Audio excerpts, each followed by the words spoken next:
Now we're going to have a look at the fact that the opening test of the summer is here, and we're going to look back at some of our more memorable opening tests of the summer and pick our favourites. Now, traditionally, it's always been Gabba, but it has twisted, obviously, since the schedule has become so packed in the last decade. But we've picked our top 5, and we had to set a limit. We're not going all the way back to when Fred Spothoff was doing his thing back in the day. Yeah. We set the parameter of, okay, last time Pakistan won a test match in Australia, which was 1995, 94-95. Yep. That's a fair old sample size that we've got to work with here for our favourite opening tests. And we want you to let us know your favourites on social media as well. So we'll put it out on social media in due time. But, Sammy, like we're going to start with some honourable mentions. Yeah. So you got your top 5? I got my top 5. Yeah. It was tough. It was tough. tough. And I'd been to some of these games. So, I've got a bit of an affection for those games. But you look back, one thing I noticed, though, Adam, was there weren't many close games. A couple. There's a couple, but you look down the list, Australia by an innings 175 runs, 150 innings 156 runs, 379 runs, 277 runs. That's just 4 years in a row. Well, it's why the Gabba got the name of the Gabatoir, didn't it? Exactly, yeah. All of those there. Like back to 95, all the way through until 2012-13 or 2013-14, it was at the Gabba apart from one, which was Zimbabwe. And I'll chuck that in as my first honourable mention because that was when Haydos, Matt Hayden, smashed him. Went bananas, 380 against the poor old Zimbabwe outfit. I will say that, and this was in October, that one, Zimbabwe did hang around for a bit and made it interesting. Yeah. Because Australia batted for so long. What, they were 8 for 7,040 and declared or something. Do you remember where you were when that game happened? Yeah. When was it? 2003.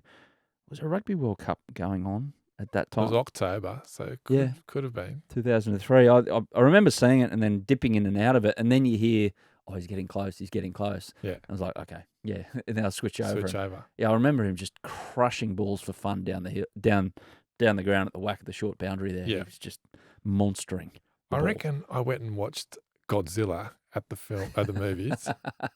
And I remember going in there, he was like 120. And we came out, 2.5 hours later, and he was still batting. I go, this guy must be on nearly 300, and he nearly was. And it was just amazing. And you saw the cricketing version of Godzilla. Yeah, exactly. Poor old Zimbabwe. Yeah. A couple other honourable mentions for myself. 2006 when Steve Harmison bowled that ball to open the Ashes test, and Australia won by 277. Ricky Ponting with the near two double ton, and Glenn McGrath just cutting a swathe through them.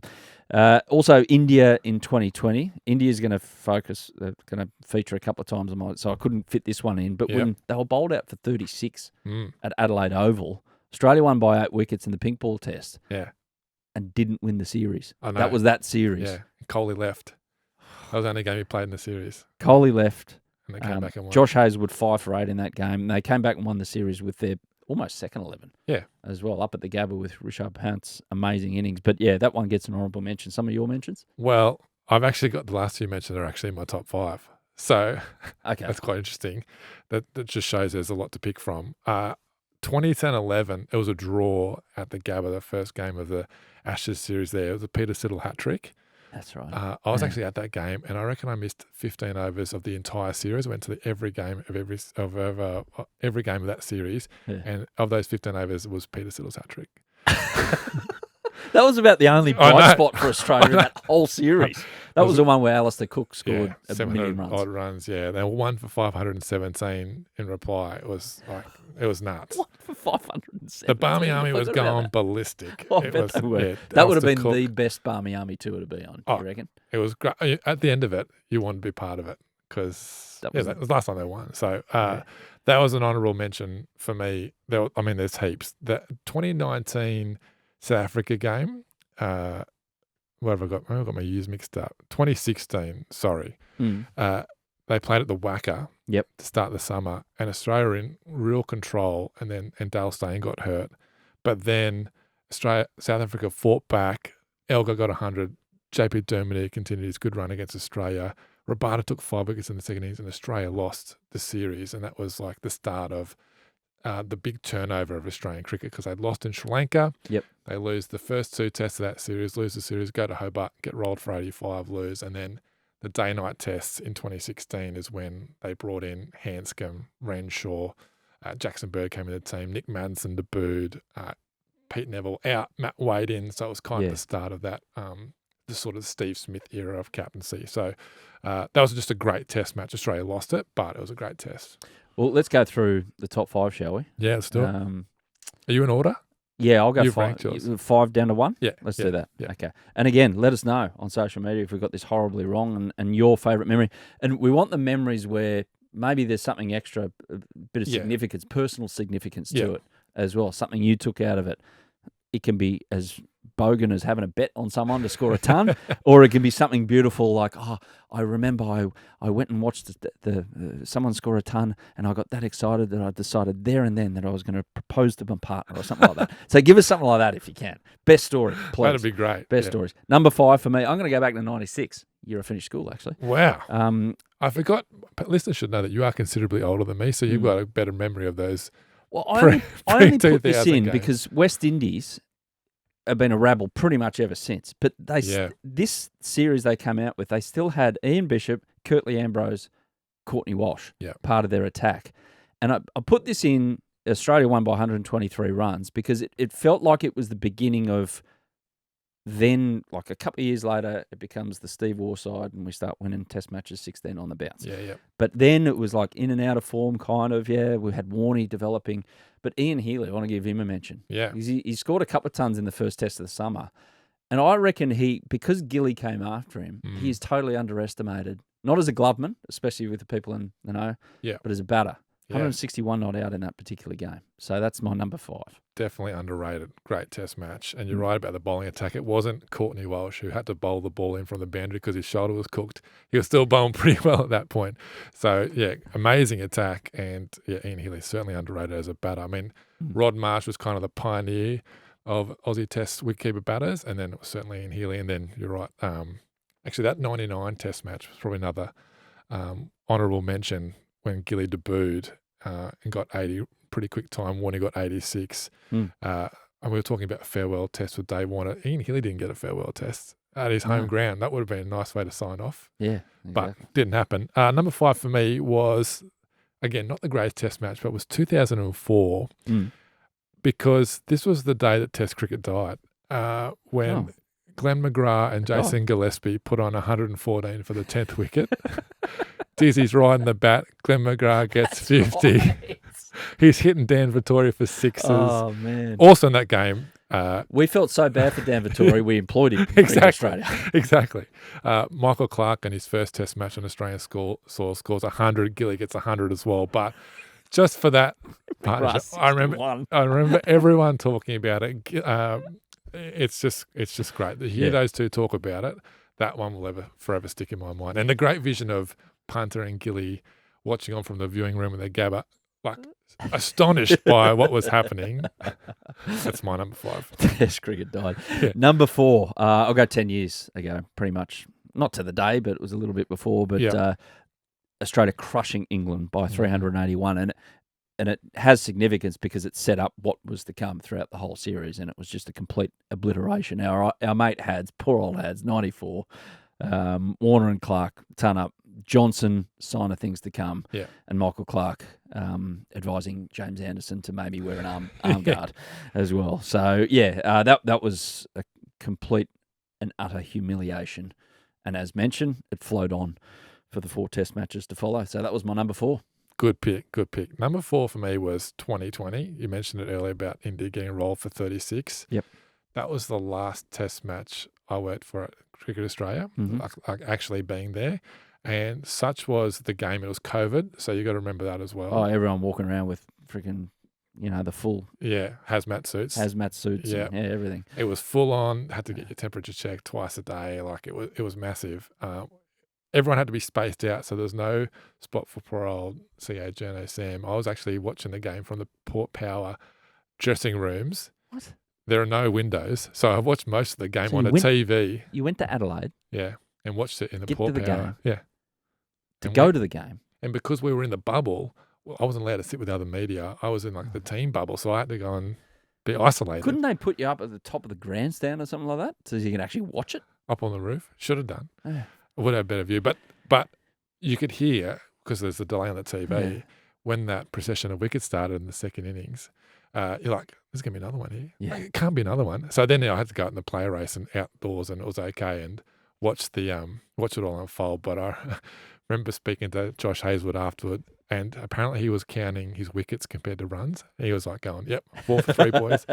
And then there was a streaky bounder, I think, and it screwed his figures up. But you just don't see teams get rolled for 36. No. I wasn't there in 2011 for the 47 over in South Africa, but this was they just nicked everything. It was like Trent Bridge in 2015, rolled for 60. They just nicked everything. Pink ball. They didn't even take 10 wickets because I think it was Shammy had a busted arm. Cummins broke his arm. So, remarkable. And Joey Burns was under heaps of pressure. Came out, got a pretty quick 50. And but then, as you said, lost the series. One of the great touring performances of all time to come back from that. Amazing. To win the series from India. So all credit to them. Number 3 for me, I'm going to go back to 2001, actually, in a Kiwi test. Oh, yeah. So this was a draw. Yeah. I think it's the only draw I've got on my list. But it was an incredible draw. I remember watching this one, edge of seat stuff, final day. Yeah. Gabba and New Zealand. It was a sporting declaration, put it that way. There's a little bait put in front of it, and I love that. Doesn't happen often enough in Test cricket. New Zealand needed 284, and they chased it down. They got to 6 for 274. And this was a Kiwi side that was facing Lee McGrath, Gillespie, Warne as part of the Australian attack. Yeah. And it ended in a draw, 10 runs short. But, yeah, wow, what an exciting finish. And that's when you feel truly invigorated watching Test cricket, when you see things like that at the end of 5 days. Sporting declarations, more of it. It was great, made a game of it. I remember that one for Haydos and Langer. It was like, right, this is the behemoth. They got a double 100 partnership to open the innings. I think they did it in the next Test match as well. Both turned up. Gilchrist got 100, but just fell short. I mean, it might have been a few red faces had the game gone the other way and New Zealand won, but it would have been great for Test cricket, and you need those close finishes. As we said, there's not a whole lot of close games on here. That was one of them. No, definitely. Your number 3? Number 3 for me was 2006-7, Gabba, the first Test match of the Ashes. NASA sending Australia in will never be forgotten. Wow. How many times do you reckon NASA Hussain gets...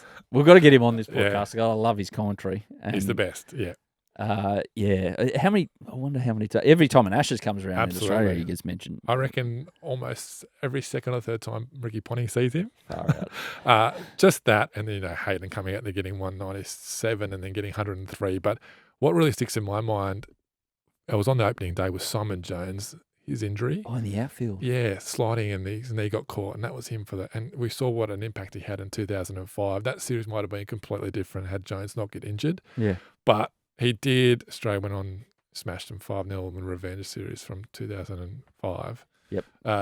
It was just really disheartening. But, the whole story about Troy Cooler. He was with England in 2005, came to the Australian team. He's in the viewing room saying, don't be surprised if this ball goes a second slip. And sure enough, it went straight to him. And there's that big saying that they want to get the ball in Freddie Flintoff's hands as quick as possible. Well, Harmison bowled it to him in the first ball.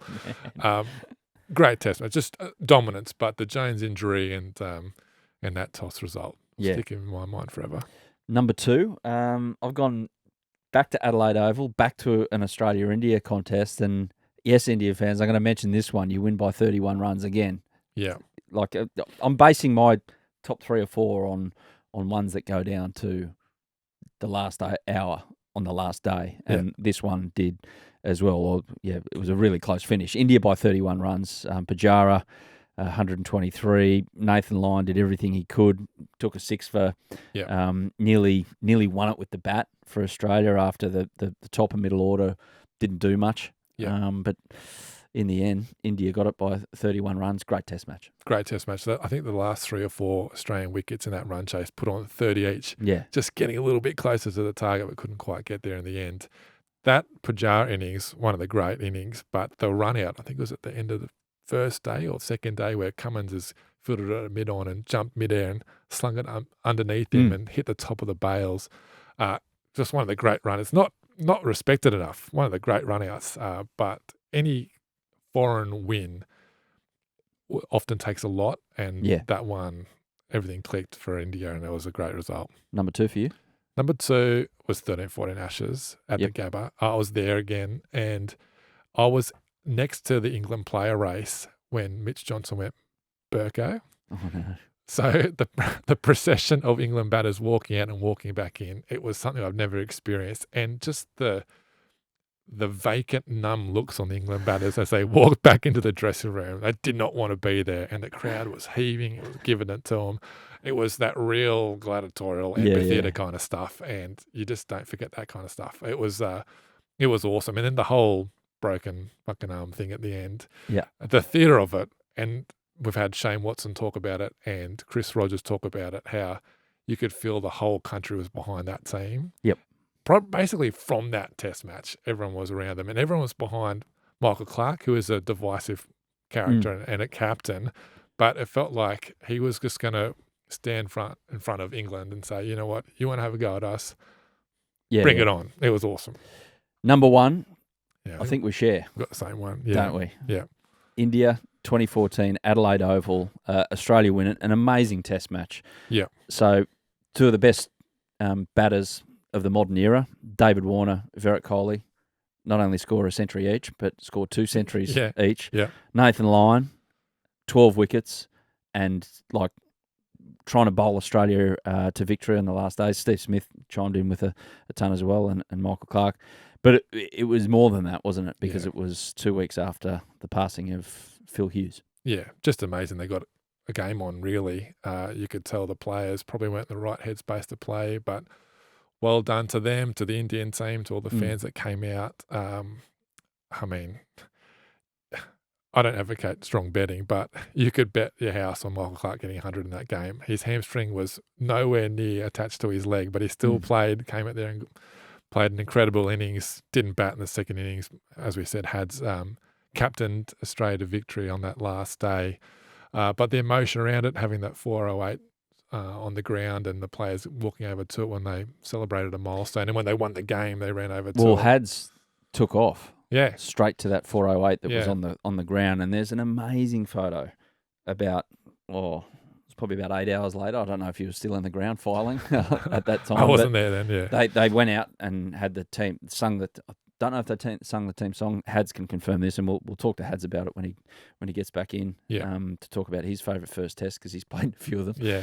But they sung that they were out there around the 0 and the 408, and it was an amazing photo. And tragic circumstances, but Australian cricket just brought it together. It did. And, Nathan Lyon in that final innings didn't have a lot of success for the first half. He bowled 40-odd overs, I think, but ended up taking 7 for and getting the big wicket of Kohli, caught Mitch Marsh on the boundary. It was, in the last wicket, I think it was Ishant Sharma bowled behind his legs, and then they all took off. So, extremely emotional and just a great test match, Put all that aside, it was a thrilling game and good pitch, and it means 10 years next year since that happened. Yeah. So it's a lot's happened. So that was our top 5 and honourable mentions. So let us know via social media. And you, Sammy, you organise all this. I couldn't do it. But what are we, just on Instagram and all of those? And, Instagram, TikTok. At Willow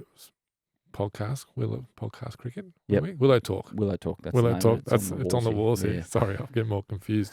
We'll put it out there. We want to hear what you think, because everyone's got an opinion. There's no right or wrong answers here. I will mention as well, just a late honourable mention, back in 1999 at the Gabba when Australia won by 10 wickets. And it was the debut, actually, of Adam Gilchrist and Michael Slater, 169, and Mark Waugh still going around then with a ton.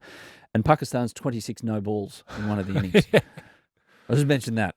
Put that in there. And leave it there. Yeah. I won't go down any other path other than to say they bowled 26 no balls in one innings. Well, we'll have to get Hads' thoughts on the 2010 SCG test.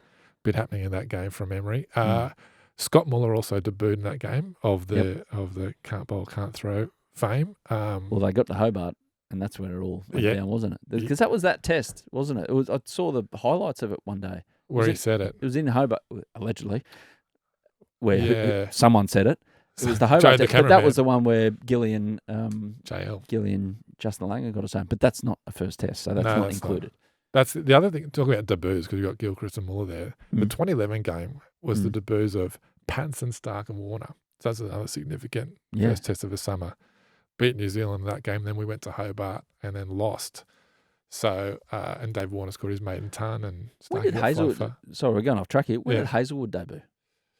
Because Paddy debuted in 2011 as well. I reckon he was at India series 2014. 2014, yeah. Would be my guess. Then it was really, once Paddy came back in, it wasn't until 2017-18 that they started bowling consistently together. And 6 years later, they now are, with Nathan Lyon, the big four. And you wonder how much. So, again, like you look at it and go, oh, the test series is Pakistan were expected to thrash them. Windies, what are they anymore? What about just enjoy it mainly from an Australian perspective about how long are we going to get to see this bowling unit together? Running out of time, so. I saw someone put up this stat, like, what's Australia's best fast bowling trio? You've got Stark, Cummins, and Hazelwood right now. Lee, Gillespie, McGrath, obviously one of the greats. You go back, Who didn't play the amount of... Sorry, keep going. Thompson, Walker, and Lilly, Lilly, and then you've got McDermott, Hughes, and Reid or something like that. Yeah, so, yeah. The Lee, Gillespie, McGrath one, they didn't play a stack of Test cricket together. 16, I reckon. Yeah, they took a stack of wickets. Yeah. But invariably, one was out of the team, one was like Michael Kasperowicz was heavily used in that period. Andy Bichelle as well. Yeah. Andy Bickle was injuries, of course. Maybe 16 with. It might have been 16 with the Warney big four with Warney as well. Yeah. Perhaps they played a few more without Warney in the team. But yeah, I mean, how do you separate them?